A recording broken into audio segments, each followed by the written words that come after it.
కార్యక్రమాలు చేస్తూ ఉన్నారు స్వచ్ఛందంగా. ఏ కార్యక్రమంలో మీకు సంతృప్తినిచ్చింది? ఎడ్యుకేషన్ అండి. అదైతే ఎడ్యుకేషన్లో మనం ఎప్పుడైతే ఒక పిల్లవాడిని చదివించడానికి మనం సాయం చేసినామనుకో, వాళ్ళు టాలెంట్ అయిపోయి సార్ మీ దయతోనే ఇంత ఫ్యామిలీ హ్యాపీగా ఉందంటే నేను చాలా సంతోషపడ్డా. రాజకీయాల్లోకి రావాలని ఎప్పుడు అనిపించింది? మా బ్రదర్కి ఇస్తున్న టికెట్ ఇవ్వకుండా రైతు బంధు స్ఫూర్తి నాదే. గతంలో కూడా మీరు చూస్తూ ఉన్నారు. ఎందుకంటే నేను ఫస్ట్ స్టార్ట్ చేసినప్పుడు రాజకీయాల్లోకి వచ్చిన తర్వాత మీరు సంపాదించింది ఏంటి, పోగొట్టుకున్నది ఏంటి? నేను చేసిన సర్వీసు ఆ ప్రేమనే నేను సంపాదించాను. మీకు ఎమ్మెల్సీ టికెట్ కన్ఫర్మ్ అయిన తర్వాత ఆ క్షణాలను మీరు మొట్టమొదటి ఎవరితో పంచుకున్నారు? బీఫామ్ కూడా కిషన్ రెడ్డి గారు, నేను ఎక్కడో ఉన్నాను, ఎన్రోల్మెంట్ ఉంటే కంపల్సరీ మీరు వచ్చి తీసుకోవాలంటే ఫస్ట్ మా పాప తీసుకున్నాను. మా పాప తీసుకున్న తర్వాత నేను వెళ్ళాను. నేను వెళ్ళి కలెక్ట్ చేయడం జరిగింది. పెద్ద ఎత్తున పోరాటం చేస్తూ ఉన్నారు అవుట్సోర్సింగ్ ఉద్యోగులకు సంబంధించి. ఇప్పుడు అవుట్సోర్సింగ్ ఉద్యోగాలు 5,20,000 మంది ఉన్నారు. 5,20,000 మందిలో గవర్నమెంట్ ఇచ్చేది ఏంటంటే, వెల్కమ్ టు లీడర్. ఇవాళ లీడర్ కార్యక్రమంలో మనతో ఉన్నారు పట్టభద్రుల ఎమ్మెల్సీ భాజపా నాయకులు అంజిరెడ్డి గారు. ఎస్ సార్, ఎలా ఉన్నారు అంజిరెడ్డి గారు? నమస్తే. నమస్కారం అండి. ఎలా ఉన్నారు సార్? బాగున్నారు సార్. ఈ పటాన్ చెరువు నియోజకవర్గానికి సంబంధించి కొంతమంది మీ అభిమానులు కార్యకర్తలతో కూడా మనం మాట్లాడడం జరిగింది. ఒకసారి ఆ బైట్స్ విందాం సార్. మాకు అంజిరెడ్డి అన్న గారితో మినిమం ఒక 40 సంవత్సరాలు, ఎందుకంటే మేము చదువుకుంటప్పటి నుంచి మేము అన్నతోని చూసుకుంటూ వచ్చినాము. అన్న ఎంత కష్టపడ్డాడు, ఆయన ఏ విధంగా డెవలప్ అయ్యాడు అనేది. ఎవరన్నా అన్న అనగానే ఆయన ముందు ఉండి నడిపించే వ్యక్తి అనమాట. ఎందుకంటే డైరెక్ట్గా జనాలల్లో డబ్బున్న వాళ్ళు వస్తారు పోతుంటారు. కాకపోతే కష్టపడితే అన్న అని మాకు ఏదైనా పని ఉంది అనగానే, అన్న మేము ఈ పని కావాలన్నా అది కావాలన్నా అంటే ఎంబడే రెస్పాన్స్ ఉండి దానికి ఎవరైతే సంబంధించిన వ్యక్తులు ఉంటారో వాళ్ళకు బాగా ఎంబడే వాళ్ళకు ఫోన్ చేసి ఈ సమస్య ఉంది వీళ్ళతో మాట్లాడండి అని చెప్పేస్తాడు అన్న. ఈరోజు అంజన్న అంటే అందరివాడని, అందరి నోట్లో ఉండేవాడని, అభివృద్ధిని సాధించేవాడని, ప్రజానాయకుడు అని చెప్పేసి ప్రతి ఒక్కరు కూడా అన్న అంటే పలికేవాడు మన అంజన్న. ఈ విధంగా భారతదేశంలోనే ఒక ముఖ్యమైన పాత్రను పోషిస్తున్నటువంటి అంజన్నకు మేమందరం కృతజ్ఞతలు, ధన్యవాదాలు తెలియజేస్తున్నాం. నాకు తెలిసినంత వరకు అంజిరెడ్డి గారికి రాజకీయాలలో ఎటువంటి వర్గం అనేది లేదు. ప్రజలు ఆపదలో ఉన్న వాళ్ళే ఆయన వర్గం అని భావిస్తూ ఉంటాము. ఎప్పుడైనా కానీ వాళ్ళ ఇంటికి వచ్చినా కానీ ఎవరు చివరి వ్యక్తి వరకు ఆప్యాయంగా పలకరించి, అన్నగారు కానీ వదిన గారు కానీ ఆప్యాయంగా పలకరించి, మా బీజేపీ సిద్ధాంతం ఏదైతే అంత్యోదయ అని ఉన్నదో లాస్ట్ పర్సన్ వరకు కూడా అన్ని పథకాలు రీచ్ కావాలని ఎట్లా సిస్టమ్ ఉంటుందో అన్న వదిన గారు కూడా సేమ్ లాస్ట్ పర్సన్కి ఎవరైతే అత్యంత బాధ లేకపోతే ఏదైనా కష్టాలలో ఉన్నారో వాళ్ళది తెలుసుకొని సంబంధిత అధికారులతో మాట్లాడి వాళ్ళ సమస్యలు తారతమ్యం లేకుండా, కుల మత భేదాలు లేకుండా ప్రతి ఒక్కరిని ఉన్న పిఏలకు కానీ పబ్లిక్ పిఆర్ఓలకు కానీ వాళ్ళకు సంబంధించిన పేర్లు రాసుకోండి, ఏ సమస్య ఉందో రాసుకోండి, దీన్ని పరిష్కరించే విధంగా కృషి చేయండి అని చెప్పి ప్రతి ఒక్కరికి ఇస్తారు. ఏ పని ఉన్నా కానీ ఖచ్చితంగా ప్రజలకు అందుబాటులో ఉండాలి, చేయాలని చెప్తూ ఉంటారు. నాకు అంజిరెడ్డి గారు 20 సంవత్సరాలుగా తెలుసండి. గత 20 సంవత్సరాలుగా సామాజిక సేవల్లో పటాన్ చెరువు నియోజకవర్గంలో అత్యంత ముందుండి అందరి ప్రేమ అభిమానాలు పొందుతున్న వ్యక్తి అంజిరెడ్డి గారు. ఇప్పుడే కాదండి, ఈ ఒక్క విషయం అని కాదండి, ప్రతి ఒక్క విషయంలో అంజిరెడ్డి గారు తోడుగా ఉంటారు. సేవా కార్యక్రమంలో పటాన్ చెరువు నియోజకవర్గంలో అందరికంటే ముందుండే వ్యక్తి అంజిరెడ్డి గారు. ఓకే, అంజిరెడ్డి గారు చాలా అభిమానంతో కనిపిస్తూ ఉన్నారు. మీరు చేసిన సేవలు కావచ్చు, వాళ్ళకు కష్టంలో ఉన్నప్పుడు మీరు ఆదుకున్న పరిస్థితి కావచ్చు, వాళ్ళు చాలా గ్రేట్గా చెప్తూ ఉన్నారు మీ గురించి. పట్టభద్రుల ఎమ్మెల్సీగా మీరు సమాజానికి సుపరిచితం. ఈ స్థాయికి రావడానికి దాదాపు 30 సంవత్సరాలుగా మీరు సమాజ సేవా కార్యక్రమాలు చేస్తూ ఉన్నారు. నాంది ఎక్కడ పడింది? యాక్చువల్లీ ఏంటంటే, నేను గవర్నమెంట్ స్కూల్లో చదువుకున్నాను. గవర్నమెంట్ స్కూల్లో చదువుకున్నప్పుడు చాలామంది బీద పిల్లలు, నేను ఇంటర్మీడియట్ చదువుతున్నప్పుడు చాలామంది ఏంటంటే ప్రైజెస్, ఏది బ్యాడ్మింటన్ అయినా వాలీబాల్ అయినా కబడ్డీలు అయినా ఈ ప్రైజెస్ ఇచ్చి తను ఏం చెప్పిందంటే, మీరు కూడా పెద్దగా అయిన తర్వాత మీరు కూడా దీన్ని కంటిన్యూ చేస్తూ ఉంటే ప్రతి ఒక్కరు బీద వాళ్ళను నైపుణ్యం తీసుకొచ్చి మట్టిలో మాణిక్యం ఏ విధంగా అయితే తీసుకొస్తామో ఆ విధంగా తీసుకురావాలనే ఉద్దేశంతో, ఆ స్ఫూర్తితోని నేను ఎప్పుడైతే బిజినెస్ స్టార్ట్ చేసిన తర్వాత ఎస్ఆర్ ట్రస్ట్ అని ప్లాన్ చేసి ప్రతి గవర్నమెంట్ స్కూల్లో బుక్స్ కాడికెన్ని, నోట్ బుక్స్ కాడికెన్ని, ఆల్ ఇన్ వన్ గైడ్స్ కాడికెన్ని, డ్రెస్, డ్రెస్ అయినా టై బెల్ట్ దాంతో సహా ప్రతి ఒక్కరిని ఒకసారి ఒక ఇంట్లో ఎడ్యుకేటెడ్ అయిన తర్వాత వాళ్ళు ఒక ఉద్యోగం సాధిస్తే ఆ కుటుంబం అనేది చాలా బాగుపడుతుంది. దానికి హెల్ప్ చేసినాం అనుకో ఇండియా బాగుపడడానికి ఆస్కారం ఉంటుంది, మన తెలంగాణ బాగుపడడానికి ఆస్కారం ఉంటుంది అనే ఉద్దేశంతోనే మనము ప్రపోజల్ పెట్టడం జరిగింది. ఆ ప్రపోజల్ పెట్టిన తర్వాత చాలామంది గతంలో కూడా ఇంజనీర్స్ అవుతూ ఉన్నారు, తర్వాత సివిల్స్ కోచింగ్ చదువుతా ఉన్నారు, ఐఏఎస్ ఐపీఎస్ ఐఆర్ఎస్ ఐఎఫ్ఎస్. వాళ్ళకి డబ్బులు లేక చాలా ఇబ్బంది నుంచి టాలెంట్ స్టూడెంట్స్ నేను ఒకటే చెప్తా ఉంటాను, టీచర్స్కైనా లెక్చరర్స్కైనా నేను అమౌంట్ పెడితే దానికి 100% మెటలైజ్ కావాలి. మీరు పిల్లలు చదువుకోవడానికి బుక్స్ ఇస్తున్నారు, ఆర్థికంగా ఇబ్బందులతో ఉన్న వారికి ఆర్థిక సహాయం చేస్తూ ఉన్నారు, వాటర్ ఫెసిలిటీ ఏదైతే డైలీ అవసరాలు ఉన్నాయో వాటన్నిటిని తీర్చే ప్రయత్నం చేస్తున్నారు. ఈ విధంగా సేవ చేయాలన్న ఆలోచన మీకు ఎప్పుడు వచ్చింది, కారణాలు ఏంటి, దేన్ని స్ఫూర్తిగా తీసుకున్నారు? ఒకటేనండి, ఇప్పుడు యాక్చువల్లీ ఏంటంటే ఈ హార్డ్ వాటర్ ఏదైతే ఉందో బోర్ వాటర్ హార్డ్ వాటర్ ఉంటుంది, దానిలో హై టీడీఎస్ ఉంటుంది. హై టీడీఎస్ అని గొంతు ఇవన్నీ చాలా ప్రాబ్లమ్స్, అనారోగ్య సమస్యలు. దాన్ని ఆలోచన చేసుకొని ఒకసారి ఏంటంటే ఆర్ఓ ప్లాంట్ పెడితే బాగుంటుందనే ఉద్దేశంతోనే మా డిస్టిక్లో నాకు తెలిసినంత మా డిస్టిక్లో ఫస్ట్ ఆర్ఓ ప్లాంట్ పెట్టింది నేనే. ఎంటైర్ మెదక్ డిస్టిక్లో ఉమ్మడి మెదక్ డిస్టిక్లో ఆర్ఓ ప్లాంట్ పెట్టి 30 years కింద ఆర్ఓ ప్లాంట్ పెట్టి 3 ఆర్ఓ ప్లాంట్ పెట్టాను. పడంచెర్లో ఒకటి, రామచంద్రపూర్లో ఒకటి. ఈ ఆర్ఓ ప్లాంట్ పెట్టి ప్రతి ఒక్కరికి ఫ్రీ వాటర్. తర్వాత ఎవరైనా పెళ్ళిళ్ళు అయినాయి అనుకో అక్కడికి వాటర్ వాళ్ళు మేము ఇక్కడ నుంచి సప్లై, ఏ కార్యక్రమం అయినా వాటర్ బల్క్ ఓ వెహికల్ పెట్టి వెహికల్తో వాటర్ సప్లై చేస్తాం. వాళ్ళకి ఏంటంటే పెళ్ళిళ్ళ కార్యక్రమం మినరల్ వాటర్ కొనలేని పరిస్థితి వాళ్ళకి. ఇప్పుడు మ్యారేజ్లో కూడా ఏంటంటే మ్యారేజెస్ చాలామంది పేమెంట్ కట్టలేని పరిస్థితి, వాళ్ళకి వస్తువులు ఇప్పలేని పరిస్థితి. కొన్ని అయితే కొన్ని జంటల్లో ఒక్కోసారి 50 జంటలకు నేను పెళ్లి చేసి వాళ్ళందరికీ పొయ్యి సంసారం చేసుకోనికి విత్ వస్తువులతో సహా పెళ్లి బట్టలతో సహా అన్నీ ఇప్పియడం జరిగింది. గ్రేట్. ఇప్పుడు ఇన్ని కార్యక్రమాలు చేస్తూ ఉన్నారు స్వచ్ఛందంగా, ఏ కార్యక్రమంలో మీకు సంతృప్తినిచ్చింది? ఎడ్యుకేషన్ అండి. అన్నిటికన్నా ఎడ్యుకేషన్లో మనం ఎప్పుడైతే ఒక పిల్లవాడిని చదివించడానికి మనం సాయం చేసినాం అనుకో, వాళ్ళు టాలెంట్ అయ్యి ఒకసారి సాక్షిలో ఇంటర్వ్యూ పెట్టినప్పుడు ఎబ్రాడ్కెన్ ఎవరైతే నా ద్వారా అమౌంట్ పొంది ప్రతి ఒక్కరు సార్ మీ చేసిన సాయం మేము ఈరోజు ఇంజనీర్స్ అయినాము, ఈరోజు మంచి ఉన్నత స్థాయిలో ఉన్నాం, మేము కూడా మీ స్ఫూర్తితో ముందుకు పోతా ఉన్నాం, ముందుకు పోతే మేము కూడా మాకు కూడా జన్మధన్యమైందని మీ లెక్క సేవ చేయాలనే ఉద్దేశంతో సేవ చేయడం జరిగిందని చెప్పడం జరిగింది. ఎస్ సార్, కొన్ని లక్షల మంది మీ ద్వారా సహాయం తీసుకున్న వాళ్ళు ఉంటారు కదా, సో వాళ్ళలో ఎవరిదైనా సరైన అవసరానికి ఇతను ఆదుకొని ఈ స్థాయిలో నేను చూస్తున్నాను సంతృప్తినిచ్చినటువంటి ఏదైనా సంఘటన చెప్పగలరా సార్? చాలా ఉన్నాయి. ఎందుకంటే మొన్న నేను చెప్పిన కదా, ఇప్పుడు యాక్చువల్లీ అబ్రాడ్లో కొంతమంది పోయిన తర్వాత చాలామంది వాళ్ళు ఏం చేశారంటే ఈ స్థాయికి రానికి మా తల్లిదండ్రుల స్తోమత లేనప్పుడు మీరు ఇచ్చారు, నేను ఇప్పుడు ఒక 20 మందికి నేను సాయం చేయగలుగుతాను మీ స్ఫూర్తితోని. మా ఫ్యామిలీ చాలా హ్యాపీగా ఉన్నది సార్, మీ దయతోనే ఇంత ఫ్యామిలీ హ్యాపీగా ఉందంటే నేను చాలా సంతోషపడ్డా. ఇప్పుడు గివ్ అండ్ టేక్ పాలసీ ఏముంటుంది, ఒకసారి మనం నమస్తే పెడితే అవతలలో నమస్తే పెట్టాలి. ఒక టీచర్ చదువు చెప్పినప్పుడు టీచర్ స్టూడెంట్ ఎవరైతే ఉన్నారో మంచిగా కలెక్టర్ అయినా మంచి ఉత్తీర్ణత ఉన్నప్పుడు చాలా గురువు చాలా హ్యాపీగా ఫీల్ అవుతారు. హ్యాపీనెస్ నాకు వచ్చింది. రాజకీయాల్లోకి రావాలని ఎప్పుడు అనిపించింది? మీరు రాజకీయ ప్రవేశం ఎప్పుడు జరిగింది?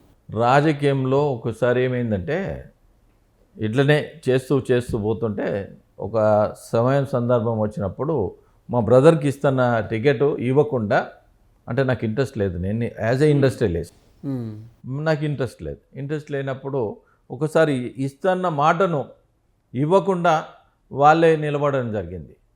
ఫస్ట్ టైం నిలబెట్టినప్పుడు గెలిపించినాం, సెకండ్ టైం ఇస్తా అని చెప్పారు, నన్ను నిలబడమని. ఏ పార్టీ నుంచి సార్? కాంగ్రెస్ పార్టీ. నన్ను నిలబడమని చెప్పాను, నేను నిలబడితే ఎమ్మెల్యే ఎంపీ ఈ రెండే నిలబడతాను, లేకుంటే నిలబడని చెప్పినాను. నిలబడిన తర్వాత నేను 2014లో కూడా నిలబడడం జరిగింది పట్టణంచెరు కాన్స్టిట్యూన్సీ నుండి. అప్పుడు ఇండిపెండెంట్గా అందరికన్నా హైయెస్ట్ స్కోర్ మనకు రావడం జరిగింది. ఇండిపెండెంట్గా మనకు టికెట్ రాలేకపోయింది. బీజేపీ నుండి టికెట్ అది టీడీపీకి ఇవ్వడం జరిగింది. ఇచ్చిన అలయన్స్లో సరే మా క్యాడర్ మొత్తం కంపల్సరీ మీరు నిలబడాలంటే నిలబడితే నేను చేసిన సోషల్ యాక్టివిటీస్ టోటల్లో బీజేపీలో 10 మందిలో ఉమ్మడి జిల్లాలో 10 మంది టికెట్లు ఎవరైతే 10 మంది టికెట్ పొందింది హయ్యెస్ట్ నాకే స్కోర్ రావడం జరిగింది. వాళ్ళందరూ హ్యాపీగా ఫీల్ అయ్యారు. మీకు ఇచ్చినట్టు కనీసం మేము గెలుపు దగ్గరికి రాగలుగుతుండేమని చెప్పడం జరిగింది. బీజేపీ నుంచి అప్పుడు టికెట్ ఇవ్వనందుకు అధిష్టానం ఏమన్నా బాధపడిందా? అరే మంచి క్యాండిడేట్కి ఇవ్వలేకపోయినా ఫీల్ అవుతారు కదా, వాళ్ళకి ఏంటంటే ఇంత అవేర్నెస్ ఉంది, ఇంతమంది వాళ్ళు చాలా పొగుడుతున్నారు, ఇంతమంది అభిమానులు ఉన్నారు, మేము తెలుసుకోలేకపోయారని అనుకున్నారు. Yes sir. పట్టభద్రుల గొంతుకగా నిలబడాలని మీకు ఎందుకు అనిపించింది? పట్టభద్రుల్లో యాక్చువల్ ఏంటంటే నాకు పట్టభద్రులు ఇలవడదామని నాకు ఎప్పుడు లేదు, ఏ కొనాలి లేదు. నేను ఎంపీ ఎమ్మెల్యే ఇలవడదామని అవును, మీరు ఇందాక అన్నారు. దానికి ఏంటంటే ఎంపీ కూడా 2-3 సార్లు నాకు టికెట్ మిస్ కావడం జరిగింది. ఒకసారి టికెట్ కోసానికి బీఫామ్ కోసానికి ఒక పెద్ద మనిషి అక్కడ సంగారెడ్డిలో ఫిల్అప్ చేస్తున్న బీఫామ్ కోసం పోతే ఇంకో క్యాండిడేట్ తీసుకోవడం. ఇంకోసారి నాకు కన్ఫర్మ్ అయిన తర్వాత మాజీ స్పీకర్ పి రామచంద్రరెడ్డి తన పెద్ద మనిషి వస్తే తనకి ఇవ్వాలని ఏది త్యాగం చేయడం. ఇచ్చిన ఎమ్మెల్సీ టికెట్, ఎంపీ టికెట్ ఇట్లా చాలాసార్లు త్యాగం. ఎందుకంటే నాకన్నా ఒక పెద్ద మనిషి వస్తుండు, పార్టీ స్ట్రెంత్ అవుతుంది, పెద్ద మనుషులు చెప్పిన మాట ఏలాలనే ఉద్దేశంతో 3 సార్లు త్యాగం చేయడం జరిగింది మీరు. తర్వాత పార్టీకి వాళ్ళే పిలిపించి ఎట్టి పరిస్థితుల్లో తనకి ఇద్దామనే ఉద్దేశంతో పార్టీ అధిష్టానం గుర్తించి ఇచ్చిన టికెట్ ఇది. అది అధిష్టానం గుర్తించిన టికెట్. ఎందుకంటే అందరూ ఏమనుకుంటారంటే నేను ఎవరికైతే సాయం చేసినో వాళ్ళే ఓటు పరంగా వచ్చి నాకు ఓటు వేసుకోమంటే నాకు జన్మధన్యమే అనేవాడు. విద్యాదానం ఎప్పుడైతే చేసినో వాళ్ళందరూ గ్రాడ్యుయేట్స్ అయ్యారు. గ్రాడ్యుయేట్స్ అయిన తర్వాత మీరు బిలీవ్ చేయరు, యాక్చువల్లీ ఏంటంటే ఉమ్మడి మెదక్ జిల్లాలో క్లౌడ్ బరెస్ట్ ఎట్లయితే అవుతుందో ఆ విధంగా ఏ బాక్స్ ఇప్పినా కానీ 10 నుంచి ఒక 80 ఓట్ల దాకా వేరేలకు పోయినాయి. ఓన్లీ 10 ఓట్లు, 10 నుంచి 80 ఓట్లు, హైయెస్ట్ 80 ఓట్లు ఒక బాక్స్లో. అంత ఉమ్మడి మెదక్ జిల్లా, ఉమ్మడి మెదక్ జిల్లా అంత కాపాడింది నన్ను. కాపాడిన తర్వాత ఎక్కడ ఏ కోనాన ఎప్పుడైతే మాకు 5,000 మెజార్టీ వచ్చిందో ఎక్కడ తగ్గలేదు. ఏ బాక్సుల్లో ఏ రౌండ్లో కూడా మనకు తగ్గలేదు. సుమారు 5 లక్షల మంది గ్రాడ్యుయేట్స్ ఉన్నాక ఇక్కడ నుంచి ఎవరైతే గ్రాడ్యుయేట్స్ అందరు చదువుకున్న పిల్లలు ఎవరైతే ఉన్నారో is a good candidate, is a ఓలాటెడ్ సర్వీస్ ఓరియంటెడ్ అని చెప్పడం జరిగింది. ఆ సర్వీస్ ఓరియంటెడే నాకు కాపాడేది. ఎస్, మిమ్మల్ని గెలిపించి. సార్, ఈ ఎమ్మెల్సీ టికెట్ కేటాయింపులో కూడా కొంత ఉత్కంఠత, పోటీ కూడా పెద్ద ఎత్తున ఉండే.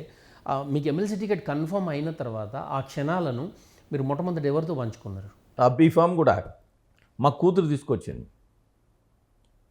బీఫామ్ కూడా కిషన్ రెడ్డి గారు, నేను ఎక్కడో ఉన్నాను, ఎన్రోల్మెంట్ ఉంటే కంపల్సరీ మీరు వచ్చి తీసుకోవాలంటే ఫస్ట్ మా పాప తీసుకుంది. మా పాప తీసుకున్న తర్వాత నేను వెళ్ళాను, కలెక్ట్ చేయడం జరిగింది బీఫామ్ కూడా. ఎందుకంటే ఎన్రోల్మెంట్ ఉన్నాను, సరే పార్టీ ఎవరికి ఇస్తే వాళ్ళకి తీసుకుందామనే ఉద్దేశంతో వాళ్ళు గుర్తించి ఇచ్చారు. కిషన్ రెడ్డి గారు అప్పుడు ప్రెసిడెంట్ గారు ఉన్నప్పుడు గుర్తించి ఎట్టి పరిస్థితుల్లో ఆంజిరెడ్డి గారికి ఇవ్వాలని ఇచ్చిండు. ఆంజిరెడ్డి గారు ఇచ్చినందుకు పేరు నిలబెట్టి, ఎందుకంటే ఇది Congress sitting seat, Congress government ఉంది, కొత్త గవర్నమెంట్ వచ్చింది. ఎట్టి పరిస్థితుల్లో 42 కాన్స్టిట్యున్సీలు, 13 జిల్లాలు, మొత్తం 15 జిల్లాలు అయితే కొద్దిగా పార్ట్ 2 జిల్లాలు అయితే హన్మకొండ, భూపాలపల్లి పార్ట్ ఉంటుంది. మిగతా 13 జిల్లాల్లో అన్ని జిల్లాలు తిరగడం జరిగింది. యాక్చువల్ మెదక్లో ఒక్కరోజు కూడా నేను క్యాన్వాసింగ్ చేయలేదు. నేను క్యాన్వాసింగ్ మెదక్లో ఎంటైర్ మెదక్ డిస్ట్రిక్ట్లో మా మిస్సెస్ గోదావరి చేయడం జరిగింది. తనే టోటల్ ఎంటైర్ మెదక్కు క్యాప్చర్ చేసింది. తన సిబ్బందితో తన క్యాడర్తో మొత్తం తిరగడం జరిగింది. కీలక పాత్ర మీ గెలుపులో. నేనేమో అక్కడ 3 జిల్లాలు, మా పిల్లలందరూ ఒక్కో జిల్లా తిరగడం జరిగింది. మొత్తం క్యాడర్ అంతా తిప్పడం జరిగింది. ఇండివిజువల్ క్యాడర్ వాలంటరీగా వచ్చి పనిచేయడం జరిగింది. ప్రచారానికి సంబంధించి మీకు గుర్తున్న సంఘటనలు ఏమైనా? నేను ఒకటే చెప్పిన ప్రచారంలో కూడా, మీరు ఒకటే గుర్తుపెట్టుకోండి. ఫస్ట్ ప్రచారంలోనే ఒకటే అన్నాను, అరే గవర్నమెంట్ ఎంప్లాయీ ఉన్నారు, నేను గతంలో గవర్నమెంట్ ఎంప్లాయీకి 100% 1 crore ఇన్సూరెన్స్ చేస్తాను కూడా మాట ఇవ్వడం జరిగింది. మాట ఇచ్చి నేను రేవంత్ రెడ్డి గారికి ఎన్నోసార్లు రిప్రజెంటేషన్ ఇచ్చిన తర్వాత దాన్ని కన్సిడర్ చేసి 1 crore to 1.5 crores ఇప్పుడు ప్రతి గవర్నమెంట్ ఎంప్లాయీకి, ఆల్ గవర్నమెంట్ ఎంప్లాయీకి ఇన్సూరెన్స్ చేసినందుకు నేను ధన్యవాదాలు కూడా తెలియజేస్తాను. ఎందుకంటే ఒక గవర్నమెంట్ ఎంప్లాయీ, ఒక ఓన్లీ పోలీస్ వాళ్ళకి భద్రతా స్కీమ్ ఉండే 1 కోటి రూపాయలు, అరే గవర్నమెంట్ ఎంప్లాయీ వీళ్ళకి ఎందుకు ఉండొద్దు? అదేవిధంగా హెల్త్ ఇన్సూరెన్స్ కూడా కమిట్మెంట్ ఇవ్వడం జరిగింది. అదేవిధంగా హౌసింగ్ కోసానికి కమిట్మెంట్ ఇవ్వడం జరిగింది. వీళ్ళకి ఎట్టి పరిస్థితుల్లో. ఇంకొకటి ఏంటంటే ప్రతి గవర్నమెంట్ ఎంప్లాయీ ఏ కంపెనీలో పనిచేసినా కానీ వాళ్ళకు సమ్ ఫెసిలిటీ ఇస్తారు. నేను ఒకటే కోరుతా ఉన్నాను, ఇప్పుడు కూడా దీని ద్వారా ఎందుకంటే ప్రతి గవర్నమెంట్ ఎంప్లాయ్ ఒక వెహికల్ పర్చేజ్ చేసిందనుకో లైఫ్ ట్యాక్స్లో 50% సబ్సిడీ ఇవ్వాలని కోరుతా ఉన్నా ఎంప్లాయ్కి. అదేవిధంగా హౌసింగ్ స్కీమ్ గతంలో ఉండే హౌసింగ్ స్కీమ్ ఇప్పుడు LIG MIG HIG housing scheme దాన్ని చేసారనుకో వాళ్ళకు దాని శాలరీ డిడక్షన్ పెట్టుకుంటే అంత యాక్సిడెంటల్ ఇన్సిడెంట్ చేసినా కానీ జరిగినా కానీ ఫ్యామిలీ మీద బడన్ పడకుంటుంటుంది. ఎడ్యుకేషన్ ఫెసిలిటీకి ఇవ్వాలి. ఎడ్యుకేషన్ అయితే వాళ్ళ పిల్లలు ఉన్న ప్రైవేట్ స్కూల్స్లో అయినా కాలేజీలో వేస్తే ఓ 30% సబ్సిడీ ఇస్తే వాళ్ళు బాగుంటుంది అనే ఉద్దేశంతో. సార్ కౌంటింగ్కి సంబంధించి చాలా ఉత్కంఠత అవును. కౌంటింగ్ 3 రోజులైతే నేను నిద్రపోలేనండి. ఆ పరిస్థితుల్లో ఒకసారి చెప్పండి. ఆ 3 రోజులైతే 100% నిద్రపోలేను. అరే 01 వేసిన దానికి కనీసం 13,000 వచ్చినాయండి. 01 దాన్ని రిజెక్ట్ చేసిన 13,000 ప్లస్ 6,000 నాకు 19,000 మెజార్టీ వస్తుండే. ఎంత ఫైట్ చేసినామంటే దాని గురించి ఫైట్ చేయడం జరిగింది. ఇగో ఇది కాకపోతే మళ్ళీ సెకండ్ కాకపోతే థర్డ్ అన్నారు. 0 అయితే 80% అంది. అప్పుడు ఆఫీసరు ఎవరైతే ఉన్నారో రిటర్నింగ్ ఆఫీసర్ చాలా స్ట్రాంగ్ ఉండే 80%లో మంచి కౌంటింగ్ నీట్గా చేయడం జరిగింది. ఉద్విగ్న క్షణాల మధ్యన గెలుపును ముద్దాడినప్పుడు మీరు ఎట్లా భావోద్వేగానికి గురైనారు, మీరు గెలిచినా అన్న ముచ్చట మొట్టమొదటిసారి ఎవరికి చెప్పినారు? అప్పుడు ఏంటంటే మా బయటికి రాగానే మా మిస్సెస్ ఉండే పిల్లలు ఉండే ఫస్ట్ రాగానే నాకు సర్టిఫికేట్ ఇవ్వండి. సర్టిఫికేట్ రాగానే ఫస్ట్ వాళ్ళ ఫ్యామిలీతో కూడా మా బ్రదర్సు అందరు ఎంటైర్ ఫ్యామిలీ మెంబర్స్ ఉండే. ఫ్యామిలీ మెంబర్స్ ఉన్నప్పుడు ఫస్ట్ మా పాపకి కిస్ ఇవ్వడం జరిగింది. నిరుద్యోగులు ఆశాదీపంగా ఉన్నారు. ఇప్పుడు మీరు ఎమ్మెల్సీ అయిన తర్వాత ఒక నిరుద్యోగి వచ్చి మీ దగ్గరికి సార్ నాకు ఒక ఉద్యోగం కావాలి అని అంటే మీరేం చేస్తారు? 100% నేను ఒకటి చెప్తా ఉన్నాను ప్రతి నిరుద్యోగానికి. 80%లో నేను చాలామందికి గవర్నమెంట్ కూడా చెప్పడం జరిగింది. ప్రతి నిరుద్యోగి అవసరమైతే ఉద్యోగం చేయాలి, లేకుంటే బిజినెస్ చేయాలి. ఎప్పుడైతే బిజినెస్ చేసినామో నీ కింద 10 మందిని ఉద్యోగాలు పెట్టడానికి, సంస్థ నడిపించడానికి, భారతదేశాన్ని తోడ్పడడానికి, తెలంగాణకు తోడ్పడడానికి మీరు ప్రపోజల్ పెట్టి ఎడ్యుకేటెడ్స్ను ఎట్టి పరిస్థితుల్లో ఉద్యోగమే కాకుండా వ్యాపారం కూడా మనం చేయగలుగుతాం శక్తి మన దగ్గర ఉంది. ఇప్పుడు గవర్నమెంట్ సపోర్ట్ చేస్తూ ఉన్నది, ముద్రా లోన్ ఇస్తూ ఉన్నది, అప్ టు 20 లక్షల దాకా ముద్రా లోన్ ఇస్తూ ఉన్నది, ఎంఎస్ఎంఈ కింద లోన్ ఇస్తూ ఉన్నది, స్టేట్ గవర్నమెంట్ డిఐసి గిట్ట లోన్ ఇస్తూ ఉన్నది. ఈ విధంగా ప్రపోజల్ చేసి మనం ముందుకు పోతే ఎట్టి పరిస్థితుల్లో ఉద్యోగమే కాదు ఉద్యోగాలు ఇచ్చేటట్టు మన కేపబుల్ పర్సన్ మనమే అనుకొని మనకు ముందుకు పోతే ఎట్టి పరిస్థితుల్లో మనకు బాగా ముందుకు పోవడానికి ఆస్కారం ఉంది. ఎస్ సార్, కాంగ్రెస్ పార్టీ నిరుద్యోగులకు ఇచ్చినటువంటి హామీల విషయంలో కావచ్చు, వీటన్నిటికి సంబంధించి మీ స్పష్టంగా మీ అభిప్రాయం చెప్పండి. ఒకటే అనండి, ఇప్పుడు మేనిఫెస్టోలో పెట్టారు 2 లక్షల ఉద్యోగాలు ఇస్తా అని చెప్పారు, 67,000 ఉద్యోగాలు ఇచ్చారు, 1,33,000 ఇవ్వాలి. దానికి రొటీన్ పద్ధతి పెట్టాలండి. ఇప్పుడు మార్నింగ్ రోజు పొద్దున్న చీకటి అవుతుంది, ఎండ చీకటి అవుతూ ఉంటుంది, ఉదయం రాత్రి అవుతూ ఉంటుంది. ఆ విధంగా ఉదయం రాత్రి ఏ విధంగా అవుతుందో టీజీపీఎస్సీ ద్వారా ఎట్టి పరిస్థితులు అది దాని పని దాన్ని చేసుకుంటూ పోయి దీన్ని ఆపకుండా ఉండాలి. ఉద్యోగాలు కంటిన్యూ ఉంటేనే ఆ సంస్థ కరెక్ట్ నడుస్తూ ఉంటుంది. ఉద్యోగాలు లేక ఒకరి మీద ప్రెషర్ పడి ఈ కాంట్రాక్ట్ ఉద్యోగాల మీద చేసినా కానీ బాగా కుంభకోణాలు జరుగుతూ ఉన్నాయి. ఈ కుంభకోణాలు అరికట్టాలంటే పర్మనెంట్ ఉద్యోగాలు ఇస్తే పర్మనెంట్ ఉద్యోగాలు ఎవరైతే ఉద్యోగాలు ఉంటారో వాళ్ళు చాలా జాగ్రత్త పనిచేస్తూ ఉంటారు, అరకొర ఉంటారు, చాలా జాగ్రత్త. ఒక 70% అయితే జాగ్రత్త పనిచేస్తారు. కాంట్రాక్ట్ ఉద్యోగాలు అయితే 30% జాగ్రత్త పనిచేస్తారు. దీన్ని బట్టి ప్రభుత్వం ఆలోచించింది. ఎస్ సార్, మీరు పెద్ద ఎత్తున పోరాటం చేస్తూ ఉన్నారు. అవుట్ సోర్సింగ్ ఉద్యోగులకు సంబంధించి ఏజెన్సీలు చేసే మోసాల పైన కావచ్చు, పెద్ద కుంభకోణం ఒక ఫ్రాడ్ జరుగుతుంది అని అన్నారు. ఎట్లా సార్ అది? ఇప్పుడు అవుట్ సోర్సింగ్ ఉద్యోగాలు 5,20,000 మంది ఉన్నారండి. 5,20,000 మందిలో గవర్నమెంట్ ఇచ్చేది ఏంటంటే నీకు 20,000 అమౌంట్ ఇస్తూ ఉన్నది. ఒక ఎంప్లాయీకి 20,000 అమౌంట్ ఇస్తూ ఉన్నారు. వీళ్ళకి 13,500 ఇస్తూ ఉన్నారు. మిగతా మధ్య ఆ అమౌంట్ అంతా సార్ మధ్యలో నేను ఒకటే చెప్పిన ఆ రోజు కూడా, ఇప్పుడు 4,000 రూపాయలు ఒక కాంట్రాక్టర్ ఆడ కుంభకోణం జరుగుతూ ఉంటే 4,000 ఇంటూ 8,000 ఇంటూ నీకు 5 లక్షలు, 400 కోట్ల కుంభకోణం జరుగుతూ ఉన్నది ప్రతి నెల. 400 ఇంటూ 12 నెలలు 6,000 12,40,000 5,000 కోట్లు వీటికి కుంభకోణం. ఆధారాలు ఉన్నాయా సార్ ఇట్లా జరుగుతుంది? 100% అండి, దాంట్లో తప్పేముంది? 100% వాళ్ళు ఇచ్చే అమౌంట్ ఏదైతే ఉందో వీళ్ళు తీసుకునే అమౌంట్ ఎంత డిఫరెంట్ ఉంది? 8,000 డిఫరెంట్ ఉంది. ఎవరు తింటున్నాడు 8,000? నేను ఒకటే అంటున్నా, పనిచేసే వాళ్ళు వీళ్ళు, ఇచ్చేవాళ్ళు మీరు. డైరెక్ట్ వాళ్ళకి ఇవ్వండి, అందుకోసానికి అవుట్ సోర్సింగ్ ఎత్తేసి కార్పొరేషన్ చేయాలని డిమాండ్ చేసిన. ఇప్పుడు తర్వాత ఏం చేశారంటే ఒక్కొక్కరి దగ్గర అలా అధికారులు కుమ్మక్కయ్యారు, రాజకీయ నాయకులు కుమ్మక్కయ్యారు. మరి దీనికి వెలికెత్తి తీసి వాళ్ళ మీద పనిష్మెంట్ చేయమని చెప్పిన. అదేవిధంగా మీరు చూస్తూ ఉన్నారు, ఆడ 80 మంది రాస్తారు, 40 మంది పని చేయనీకి ఉంటారండి.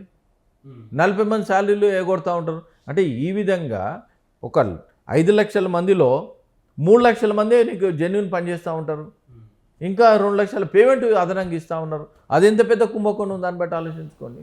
ఎందుకు ఇంత సీరియస్గా విషయాన్ని ప్రభుత్వం ఎందుకు పట్టించుకోవట్లేదు? పట్టించుకోలేదంటే దున్నపోతు మీద వాన పడ్డట్టు ఉంది. ఇది దున్నపోతు మీద వాన పడ్డట్టు ఉంది. దీన్ని బట్టి ఆలోచించుకోవాలంతే.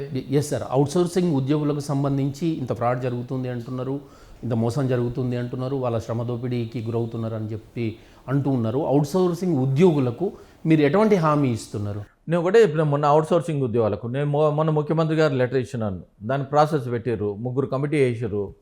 శాంతకుమార్ని ప్లస్ రఘునందన్ను ప్లస్ ఇంకొక కమిటీ వేసారు. అదేవిధంగా ఈ అవుట్సోర్సింగ్ ఎంప్లాయీస్కు 60 లక్షల ఇన్సూరెన్స్ 60 లక్షలు ఇన్సూరెన్స్ ఇంప్లిమెంటేషన్ చేశారు. ఇంప్లిమెంటేషన్ చేసినందుకు ముఖ్యమంత్రికి ధన్యవాదాలు తెలియజేస్తున్నా. ఇది కూడా తొందర ఇంప్లిమెంటేషన్ చేయాలని తెలియజేస్తా ఉన్నాను. ఎందుకంటే చాలామంది చాలని జీతాలతో పనిచేస్తూ ఉన్నారు. మీరు ఇచ్చే అమౌంట్ సక్రమంగా వాళ్ళకి పోతే, ఇప్పుడు అవుట్సోర్సింగ్ ఎప్పుడైతే పోయినావు అనుకో, ఈ జిఎస్టీ అమౌంట్ ఏదైతే ఉందో, జిఎస్టీ వాళ్ళకు జిఎస్టీ అమౌంట్ ఉంది, వాళ్ళకు ఎవరికి ఇంకా అవసరం లేదు. ఎందుకు వీఆర్ పేయింగ్ ద జిఎస్టీ? ఒక ఎంప్లాయీ దగ్గర ఎందుకు కట్ చేయాలండి? కార్పొరేషన్ అయిందనుకో, పక్క కార్పొరేషన్ చేశారు. జగన్ ఉన్నప్పుడు కార్పొరేషన్ 2017లో మనం ఎందుకు చేయలేకపోతాం? మన మీద ఆధారపడి ఉన్న మన దగ్గర పనిచేసే వర్కర్లకు మనం ఎట్టి పరిస్థితులు చేయాలి. 20 సంవత్సరాల నుంచి పనిచేస్తూ ఉన్నారు, దానికి పనిచేయాలి మనం. ఎస్ సార్, కొత్తగా ఏర్పడిన గ్రామ పంచాయతీలకు సంబంధించి కావచ్చు, మున్సిపాలిటీలకు సంబంధించి కావచ్చు, నిధుల కొరత ఉంది, సిబ్బంది కొరత ఉంది అని చెప్పి మీరు ముఖ్యమంత్రి గారికి లెటర్ రాయడం కూడా జరిగింది. దానికి ఏమైనా రెస్పాన్స్ వచ్చిందా? ప్రభుత్వం ఏమైనా పట్టించుకుందా సార్? పట్టించుకుంటుంది, ఎట్టి పరిస్థితులు పట్టించుకుంది. ఎందుకంటే తాండా గ్రామ పంచాయతీ అండి, కేసీఆర్ అన్నప్పుడు 4,383 గ్రామ పంచాయతీలు అయినాయి. ఈ 4,383 వాళ్ళకి జీతాలు ఇవ్వడానికి పైసలు లేవు. నేను ఒకటే చెప్తా ఉన్నా, మీ ద్వారా కోరే ఏంటంటే ప్రతి గ్రామ పంచాయతీకి కనీసం శాలరీస్ కోసానికి ఒక 10 లక్షలు ఇవ్వండి, డెవలప్మెంట్ కోసానికి 10 లక్షలు ఇవ్వండి, ఒక 20 లక్షలు ఇచ్చి దాన్ని ఆదుకోవాలని చెప్తా ఉన్నా. కొత్తగా మున్సిపాలిటీలు అయినాయి ఏవైతే ఉన్నాయో 74 మున్సిపాలిటీలు ఉన్నాయి. ఈ 74 14 మున్సిపాలిటీలు హెల్తీగా ఉన్నాయి, 60 మున్సిపాలిటీలు హెల్తీగా లేవు. దానికి ఎట్టి పరిస్థితుల్లో దానికి ఒక 5 కోట్ల రూపాయలు ప్రతి మున్సిపాలిటీకి ఇచ్చేసి డెవలప్మెంట్ యాక్టివిటీస్ అయినా, బిల్డింగ్స్ అయినా, శాలరీస్ అయినా, లేకపోతే మల్టీపర్పస్ వర్కర్స్ అయినా, ఇట్లా దాన్ని పెంచాలి. అది కొత్తగా 3 కార్పొరేషన్లు అయినాయి. ఒక్కొక్క కార్పొరేషన్లు బిలీవ్ చేయవు, 10,000 మంది మల్టీపర్పస్ వర్కర్సు తక్కువ ఉంది. దానికి రూల్ ఏంటంటే 70 మీటర్స్ ఆర్ 75 మీటర్స్, దీనిలో 1 కిలోమీటర్ రోడ్డు విడుతుంది తీసుకొని ఒక్కొరిని అపాయింట్మెంట్ చేయాలి. పరిధిలో ఒక్కొక్కరిని అపాయింట్ చేయాలంటే దాన్ని బట్టి చూసుకొని 10,000 మంది 30,000 మంది అని రిక్రూట్మెంట్ చేయమని డిమాండ్ చేస్తూ ఉన్నాం. ఇప్పుడు మున్సిపాలిటీ అంటేనే sanitary, under ground drainage, drinking water, మీరు ఇచ్చేది ఫెసిలిటీకి ఇదే కదా, ఆ ఫెసిలిటీ దాన్ని ప్లాన్ చేయాలి. అల్టిమేట్గా పబ్లికే ఇబ్బంది కదా సార్. ఇప్పుడు ఎట్లా సిబ్బంది లేకనా, నిధులు లేకనా రిక్రూట్మెంట్? సిబ్బంది మరి నిధులైనా ఏదైనా కానీ ఏ సంస్థ అయినా ఆ సంస్థలో దాన్ని పనిచేయనియాలండి. పనిచేసిన తర్వాత దాని ప్రాఫిట్ ఏదన్నా తీసుకో, ఆ సంస్థలో ఉన్న డబ్బులని వేరే దాన్ని డైవర్ట్ చేసుకొని మొత్తం అన్ని కంపు తయారైపోయింది. సార్, నియోజకవర్గ అభివృద్ధి నిధులకు సంబంధించి మీ ప్రధాన డిమాండ్ ఏంటిది? ఒకటేనండి, 3,20,000 కోట్లు మన బడ్జెట్. 1% ఇస్తే 3,200 కోట్లు అవుతుంది. 3,200 కోట్లు 160 మంది అనుకో, 159 మంది ఎమ్మెల్యేలు ఎమ్మెల్సీలు, 20 కోట్లు అవుతాయండి. నువ్వు 1% 20 కోట్లు. నేనేం అడుగుతున్నా 1/4% ఇవ్వమంటున్నా. %. 5 కోట్లు అవుతాయి. 5% ఇవ్వమంటున్నా. 0.5%లో నీకు 800 కోట్లు అవుతాయి. 800 కోట్లు ఇస్తే ఒక MLA assembly constituency development fund అయినప్పుడు ఒక బోర్ అడుగుతారు, ఒక మోరీ అడుగుతారు, ఒక మోటార్ అది బోర్ మోటార్ అడుగుతారు. ఇట్లా ఏ పనులు ఉన్నా కానీ 1 ఇయర్ వరకు. ఇప్పుడు నువ్వు ఇచ్చే 800 కోట్లు 80 కోట్లు అయితే అండి ప్రతి నెల 80 కోట్లు, 1296, 80 కోట్లు నీకు సంవత్సరం దాకా, ఒక సంవత్సరం 80 కోట్లు అయినా అనుకో, ఏమవుతుందని 1 ఇయర్ వరకు దాన్ని చేస్తారు. ఇప్పుడే ఇదే ప్రధానమంత్రి మోడీ గారు ఎంతమంది వేరే పార్టీల్లో ఉన్నా కానీ అందరికీ ఎంపీ ల్యాడ్స్ ఏదైతే 5 కోట్లు ఇస్తారో అదే ఆ విధంగా ఇవ్వమని చెప్తా ఉన్నాం. దాన్ని ఇంప్లిమెంటేషన్ చేయమని చెప్తా ఉన్నాం. ఈ డిమాండ్కి మిగతా ఎమ్మెల్యేల సపోర్ట్ కూడా ఉంటుందా సార్? 100% ఎవరికి అండి, నేను ఏమంటాను, ప్రతి ఎమ్మెల్యేలు వాళ్ళు బయట చెప్పారు, నేను బయట చెప్తా ఉన్నాను. వాళ్ళు భయపడి బయట చెప్పారు, నేను బయట చెప్తా ఉన్నా. బహుళ అంతస్తుల భవనాలు కావచ్చు, మల్టీప్లెక్స్లు ఇవన్నీ కడుతూ ఉన్నారు. వీటి నిర్మాణంలో కొంత ఇబ్బందులు జరుగుతూ ఉన్నాయి, సరైన సేఫ్టీ లేదు అని చెప్పి మీరు ఒకసారి మాట్లాడినారు కదా, ఎట్లా సార్, ఏం జరుగుతుంది? హై